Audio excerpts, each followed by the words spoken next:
এই প্রজন্মে একজন যদি শিল্পীকে পুরস্কৃত করা হয় তাহলে এটা একটা আনন্দ উজ্জীবিত হওয়া যায়, কিন্তু শিল্পী কিন্তু পুরস্কার নিয়েই জন্মায়।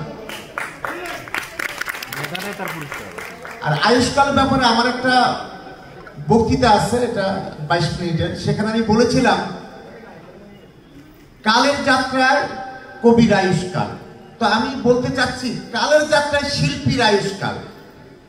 1000 বছরে অনেক শিল্পী ছিলেন বিখ্যাত বাংলাদেশ পৃথিবীতে, কিন্তু আজ তাদের নামও জানে না। আজকে আকি আলমকে চিনেন, রবি চৌধুরীকে চিনেন, যারা যারা শিল্পীরা আসছেন, শফি মন্ডলকে চিনেন, কিন্তু কোন এক সময় মজিদ পর্দিশি আছে, কোন এক সময় এমনও তো হতে পারে 50 বছর পর তাদের নামও কেউ জানবে না, তখন কি হবে? অতএব জীবিত অবস্থায় কেউ আমরা দাবি করতে পারবো না আমি শিল্পী। কাল বলে দিবে আপনি শিল্পী কি শিল্পী না। কাল যদি বলে আপনি শিল্পী তাহলে শিল্পী, কাল যদি বলে আপনি শিল্পী না তাহলে কিন্তু আপনি শিল্পী না। যাই হোক, এটাই বলবো, কালের যাত্রায় শিল্পীকে টিকে থাকতে হয়।